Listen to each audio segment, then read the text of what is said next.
So what the older, which I represent, the older generation, is wanting to defend that we worked 2 jobs, we went to school, we paid our student loans, we walked 12 miles with, 1 foot to the, all of that. Right. Like that's not evolution. These comedians coming up in my mind about that.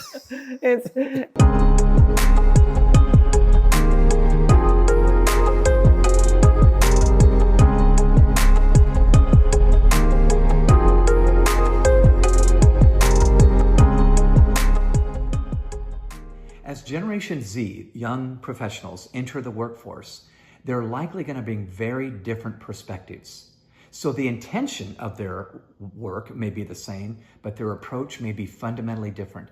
And it's causing a clash between older and younger generations in the workplace. A job is a relationship. And just like any relationship, when someone's not loyal to you, you're not going to be loyal to them in return. So companies try to scramble and figure out, why can't they retain employees? Why aren't people staying? Why is it that all these Gen Z and millennials, they stay at a company for a year and they hop on to the next? Work and culture in Spain versus US. After corporate America, I was shocked by how people relax here and don't give much importance to work. By law, you're entitled to 30 days of vacation and more, and you must take it. In America, there is no such a thing. You'll be lucky to get 15 days. You'll have a lunch break, insurance, and other social benefits, while in US, benefits may vary by the company. In Spain, people work to live. In States, people live to work. Welcome to Call for the Truth. I am LaOta of the Sun, and this is Tarvars of the Sun, and we are here today talking about what's happening in our world. So, Tarvars, would you start by calling for the truth and including our audience? So, for everyone who is tuning in, like, subscribe. May we position ourselves to call for the truth. Should we call to see the truth in all that we see? Shall we call to hear the truth in all that we hear? Shall we call to speak the truth, calling forth the courage to speak the truth? Shall we call for nothing less than the truth to come forward into our experience? And with that being said, thank you.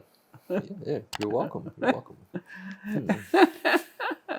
So the truth of what we'd like to talk about today is what's happening with working, with humans in our time, and humans who are before this time, and the humans who are growing into the next time, of how we're perceiving this idea of working. Did you have something in particular? Yeah, so we were having a conversation earlier about the perspective of work as it relates to the different generations, i.e. the boomers, millennials, Gen Z, etc. And the disposition right now is, with the current generations, they're over it. They don't want to work. It's frowned upon from the older generations. But there's truth in the perspective of each one. And I'd like us to flesh it out. Like, what does that look like with the boomers' perspective of the work ethic of the youth? But then what that looks like with our youth, seeing the failures of the system that we're in and how this is not living. It's really slavery. And so there's a level of dissidence and just kind of moving away, or even depression, nonchalantness, laissez-faire, soft quitting, all these different things that are occurring as a byproduct, and even the way how the younger generation works, there's a dissonance, working from home on your computer via an app versus out there grinding in the work field. And how these perspectives differ, but we're really dealing with a larger system here, that the consciousness of humanity is shifting how we've perceived the system, and we're recognizing now, specifically the younger generation, that this system has never worked for our elders, or it did at some point, and they milked it, but through the generations, the millennials, Gen Z, it's no longer working. It's basically slavery. So those are just some broad brushstrokes. And comment if you're like, yeah, slavery. Note something. Let us know what your thoughts are on this. This is interesting because I can span many generations of thought. And one of the things that comes to mind is the identification with the ethics and morals of feeling that you are contributing to society, feeling that you were making money for yourself, feeling like you were helping your family or removing a burden from those who could take care of you. That is something that parents are not teaching children, and that is something that has been gone for 2 or 3 generations already.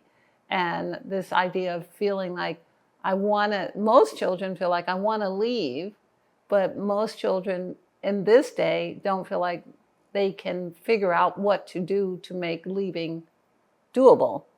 Where in the time where I grew up, you knew what you could do. You would work 1 job, or maybe you work 2, or maybe you go to school and work 2 jobs. And that seemed like a practical way that all of our ancestors had done before us. It seemed like the right way of doing it. What I have found is, having lived in socialized societies and where people get 6 weeks vacation, they get, severance pay of 4 to 6 weeks, where their workday and their levels of stress are much less, even though they may make less money. When I lived abroad, when I lived in Europe and I experienced that, I thought it was intelligent, because then the working gave you still life. And there was still life to be had at the end of the work time, that you could experience. How many years do you have to work to get 2 weeks vacation? Where it's a normal in many European countries that are socialized, you get 4 weeks vacation. And if you are laid off for any reason, you get 4 to 6 weeks severance pay. That was 40 years ago when I lived there. That is still not the progressive understanding here. So as the mega corporations take more and more control, the way in which they do things is very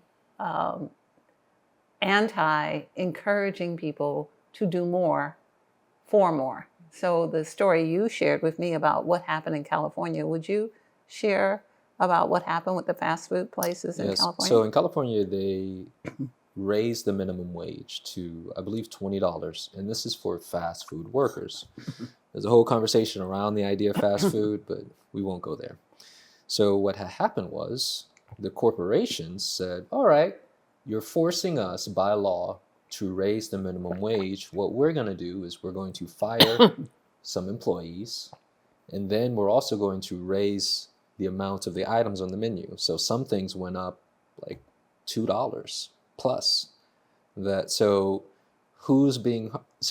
when the lawmakers make these laws, they think they're doing a good thing, but in reality, it's not playing out the way they think. The corporations are like, no, we got to compensate for this. And so then it appears to be a Band-Aid. We're not really getting to the root of the cause. Funny enough, we were speaking about, and this is going on that tangent about fast food. You're like, why would they want to work in a place that has a toxic, hazardous sign on it anyway? So that's a whole nother story. But when they raise their wages, everything is still the same because of the greed of the corporations. Yes, everything is with the corporations is about the numbers and the bottom line. It's not about humanity. It is very much an anti-life system that is not developed for life. It's developed for money, which is not life. No. So the idea that what happens is we send our of-age teenagers to go work in the mall or at fast food places in their purity, into places that are hazardous places, and then they get a raise, and now they have the stress because the other employees have been removed because they fired all the other employees. So now they have the stress of serving 30 people when they would have served 5. And so now we burden them with not only being in a place that the state itself calls hazardous, serving hazardous material, but now they're doing it under the stress of not having the other employees there. And the state is pleased with themselves for having increased the pay raise to $20 an hour when that won't cover the hospital bills for the ones who come in and buy the fast food, or for the ones who are busy putting together these combinations of chemicals and then selling them as food. So there is all of that. And in that environment, there cannot be a understanding of loyalty to the company store, loyalty to the corporation. There cannot be this idea that I must be loyal to my employer who gives me $20 an hour now that I have less employees working with me in a stressful, toxic environment, and it still may not be enough for me to feed myself unless I eat the food and to live, because the standard of living in California, which is the reason that they raised the pay, is still so high. Be-Bration. We are a universal remedy of support, an ally infused with positive frequencies and biophotonic light particles, intended to return one to the greater whole of one's organic nature. Within our layered structure exists an opportunity for metamorphosis, prompting divine healing energies of light to awaken your original composition, that which has been irritated by inorganic substances through mental, emotional, and physical material. We are navigators, those who operate by way of your conscious thought and directive, exponentially moving to the physical areas of stuck emotion within the body that are in need of restoration. When engaged with us, we identify and mirror the called upon frequencies of lower vibratory notion for it to see itself in transmutation, while awakening that which is dormant to shift into the rectification of optimum balance and functionality.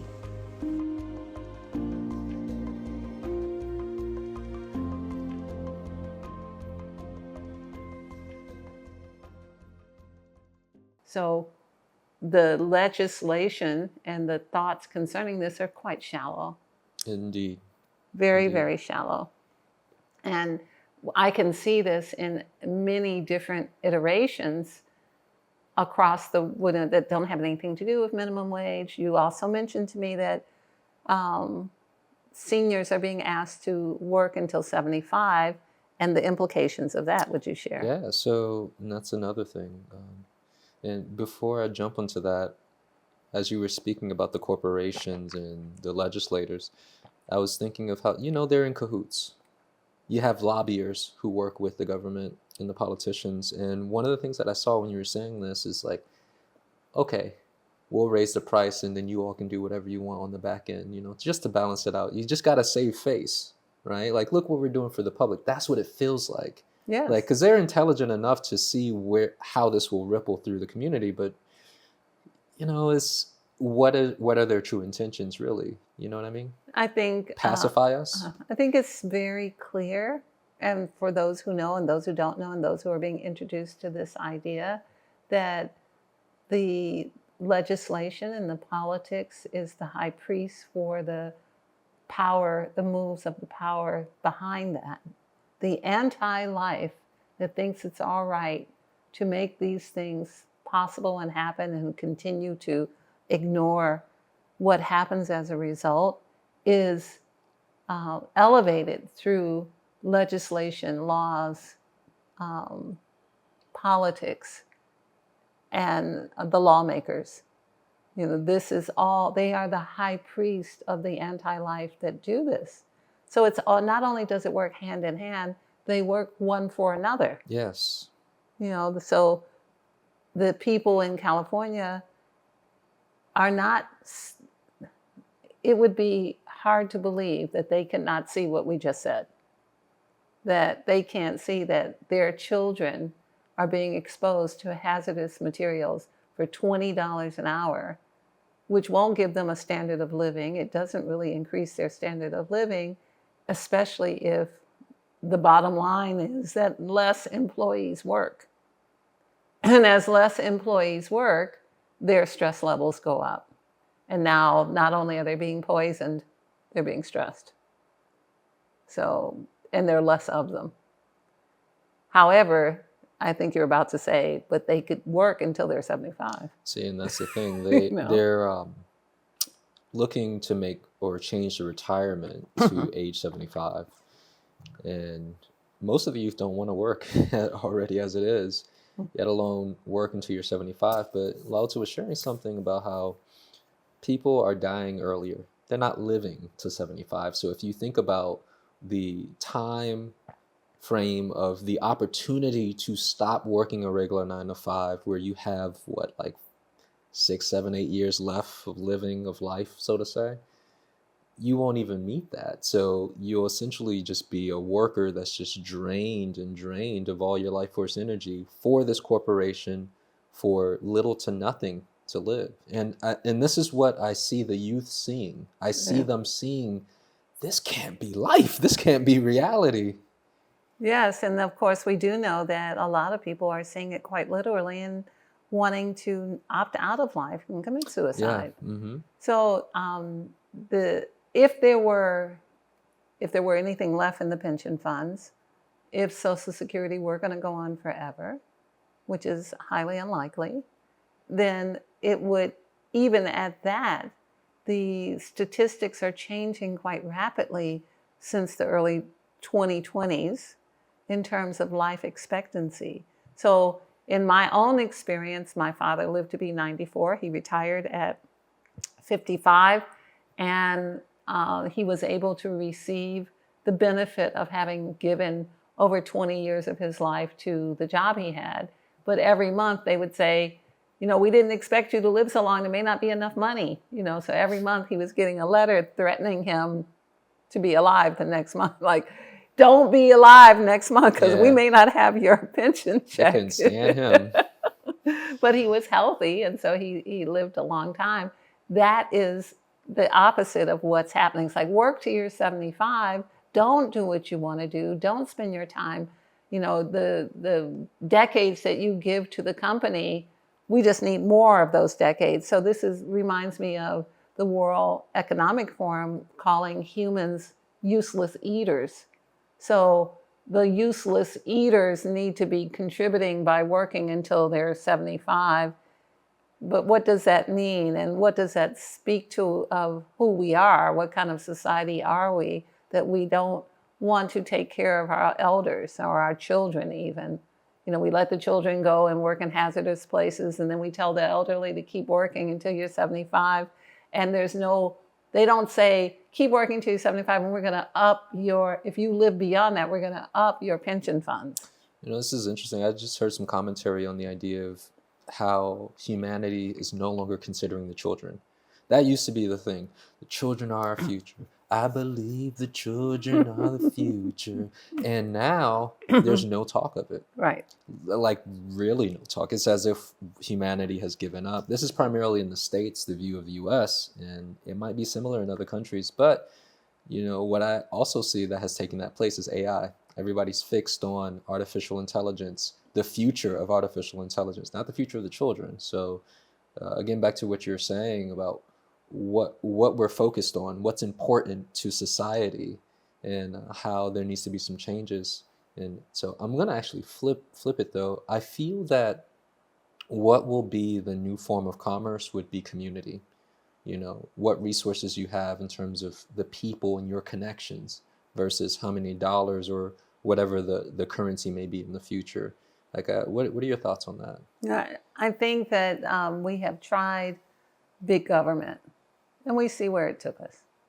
We see whether it's the United States or the individual states or the police department or any of the big structures that exist in our world, are they serving us? I mean, we can each answer our own question. Is the idea of buying property serving us the way it is having farmland in our country serving us? Have people hijacked and run off with these ideas, leaving us defenseless, leaving us unable to take care of ourselves? So I think the idea that would be most positive for humanity would be to join together in small groups of like-minded people who are willing to contribute, let's say 3 hours a day, to their being sustained. Maybe they'd work in the garden for 3 hours a day, or maybe they'd build a house for 3 hours a day, and then they could have time to be human. When I worked in corporate America, it was not unusual to work 6 days a week, 12 hours a day. And I didn't really like it, but I understood at the time, many decades ago, that this is what people did to work, to have the privilege of working for Fortune 500 companies. It was very normal. It was, to not do it was like, oh, you're missing an opportunity. You're not going to come in on the 6th day. You're not going to work at night at an event. You're not going to do. So it was really frowned upon. However, is that life? No. Or is that all of that energy that went to those major corporations, was there a reciprocal response that supported the individual, or was the person treated like a useless eater who was just doing the work? Well, if we go back to the first Call for the Truth podcast, your story, you were working in that environment, and it was one of the contributors or stressors that created the conditions of cancer. Right. So no, it's not life. No. So since the people from my generation, the baby boomers, have recognized that, that doesn't mean that we weren't all cultivated into that understanding. But the broader understanding is that we have children and we have grandchildren, and we can see that they are not engaged. Because one of the things that I see that they see, and I myself, I include myself in this, is I see it has not worked for those who have came before me. Because look at the end of their life and their retirement, the companies, the corporations have not cared about them. Right. And what they tried to do with your father, that's wild. Like, yo, this guy's living too long. He's working against us. Send him the letter, the die letter. Send him the letter that says, we're not going to pay you if you keep living, And so it's that experience. The plan that I promote and I am in accord with is people finding ways to sustain themselves, to be sovereign, to find sovereignty amongst other like-minded people. It does not make sense to go to people who think the opposite of you and then try to live with them in peace and harmony. It is better to find people who you resonate with, who know how to do things, and find other groups that you can trade with and do other things with, and find your sustenance through those processes. Yes. In this way, doing things like growing your own food and producing your own clothing and will give some meaning. But more importantly, if you only have to do it 3 hours a day, you've got time to do whatever else you want to do. The benefit of AI, not in its current iteration, but AI that is programmed by balanced people without bias, is that our evolutionary experience as humans can take place when we don't have to spend all of our time doing mundane tasks. It's just like the evolution of the washing machine. If I had to go find a river, find rocks, and go there and pound my clothes clean, not only would the clothes not last, I wouldn't last either. So the washing machine is the pre-runner of AI. It's like something that can serve us.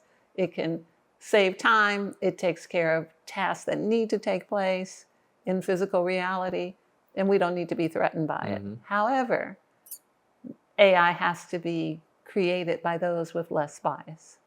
But it's a good thing, and this could be invention. I see many, many, many, many inventions as the current structures deconstruct. I see there'll be many people coming up with great ideas about everything. There'll be ways to do everything in less time with the help of the intelligence of artificial systems. The bigger idea is making sure that the program is truthful and correct and in favor of humanity. So that's the solution to what we currently have, there can be a million iterations of that. But what we've been doing is not working. Yeah, I think many are starting to notice it, but it's a good thing, right? It's a good thing. Everything is a golden nugget. Everything is a gift from the universe. Everything that we're presented with, whether it's a eclipse or whether it's McDonald's, is an opportunity for us to be who we are, to stand up, come forward, be the strength, be the truth, and be correct, and make sure that we make way for children. How is it that we are not thinking about the future?